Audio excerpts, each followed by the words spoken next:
Viral point کے معزز ناظرین السلام علیکم۔ انٹرویو کی گنگا ڈبونے کے بعد پاکستان تحریک انصاف کے وہ دہشت گرد بری ہو کر گھر چلے جاتے ہیں، جس میں عثمان ڈار اور صداقت علی عباسی دو نام ہمارے سامنے ابھی تازہ سامنے آئے۔ ایسے لوگوں کو دیکھ کر مراد سعید تحریک انصاف اور اسٹیبلشمنٹ کے درمیان لڑائی کی وجوہات عوام کے سامنے رکھتے ہیں۔ آج پھر انہوں نے سوشل میڈیا کی ویب سائٹ پر اپنے ایک پیغام لکھا اور اسٹیبلشمنٹ سے مخاطب ہوتے ہوئے مراد سعید کہتے ہیں، تمہیں کیا لگتا ہے کہ پاکستانی قوم جانتی نہیں ہے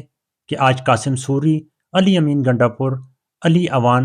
حماد اظہر، مراد سعید مطلوب کیوں ہیں؟ فاروق حبیب، حسان نیازی لاپتہ کیوں ہیں؟ تمہیں کیا لگتا ہے کہ انہیں علم نہیں کہ یاسمین راشد، صنم جاوید، عالیہ حمزہ، طیبہ راجہ جیسی درجنوں خواتین جیلوں میں کیوں ہیں؟ عمر چیمہ، اعجاز چودھری، محمود رشید کون سی گستاخی کی قیمت چکا رہے ہیں؟ اسد کیسر، تیمور جھگڑا، عاطف خان، جنید اکبر جیسے زیر اعتاب کیوں ہیں؟ بات اگر ایک عمارت کی تکریم کی ہوتی تو پریس کانفرنسوں والے معاف نہ ہوتے۔ بات اگر کسی ادارے کی تعظیم کی ہوتی تو اس کو سرعام گالیاں دینے والے آج منظور نظر نہ ہوتے۔ بات اگر ملک کی سالمیت کی ہوتی تو ڈان لیکس والوں، ممبئی حملوں کا الزام اپنی ایجنسیوں پر لگانے والوں کے لیے لیول پلینگ فیلڈ نہ سجائی جا رہی ہوتی۔ بات جرم کی ہوتی تو عدالتوں میں فیصلے ہوتے، ثبوت آتے، دلائل دیے جاتے۔ 9 مئی کا تو محض بہانہ ہے۔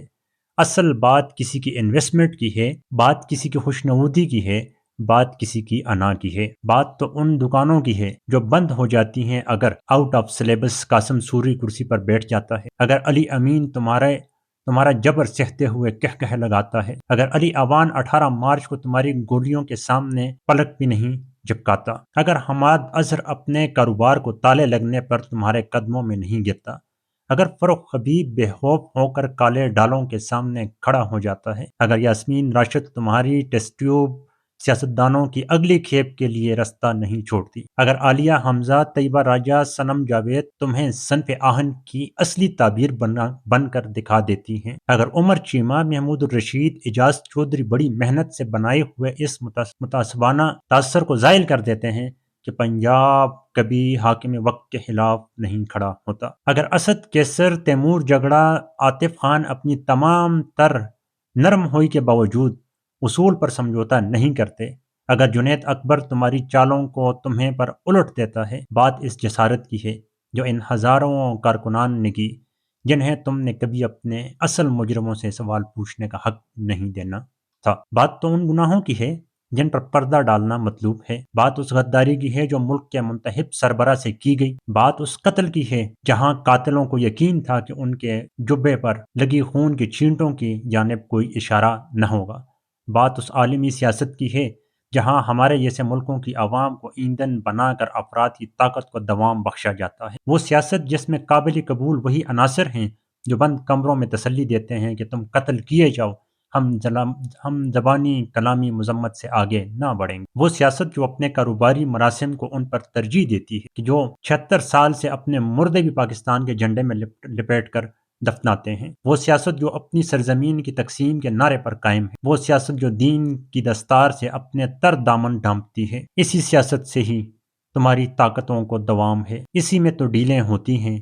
باریاں لگتی ہیں، مفادات کا تحفظ ہوتا ہے، نورا کشتی ہوتی ہے، اس کی بدولت تو تم سی قوتوں کو قبولیت ملتی ہے، اس سیاست کی پروردہ کسی طاقت کو کیوں کر ریاست مدینہ کا نام لیوا گوارا ہوگا، کسی کا ایبسلیوٹلی ناٹ کہنا قبول ہوگا؟ کیسے وہ لوگ قبول ہوں گے جو اپنے حق کا سوال کرنا جانتے ہیں، جو مقابلہ کرتے ہیں، جو ڈٹ جاتے ہیں، جو ملک کو اپنے میراث اور عوام کو اپنی رعایا نہیں سمجھتے؟ تمہیں کیا لگتا ہے قوم نہیں جانتی؟ تمہیں مطلوب قاسم سوری، علی اوان، علی امین، حماد اظہر، مراد سعید نہیں ہیں، تمہیں مطلوب وہ شعور ہے جس نے انہیں تمہاری طاقت کے آگے حرف سوال بلند کرنے کی جرت عطا کی، تمہیں مطلوب ان کی فکر آزادی ہے، تمہیں مطلوب وہ ادراک ہے جس سے تم نے انہیں بے بہرا کر رکھا تھا، یہ ادراک کہ وہ ریاست کا استعارہ ہیں، کوئی ایک فرد چند عہدیدار نہیں۔ یہ مراد سعید کا پیغام تھا اسٹیبلشمنٹ کے لیے اور اپنی عوام کے لیے آج کے دن یعنی 6 اکتوبر۔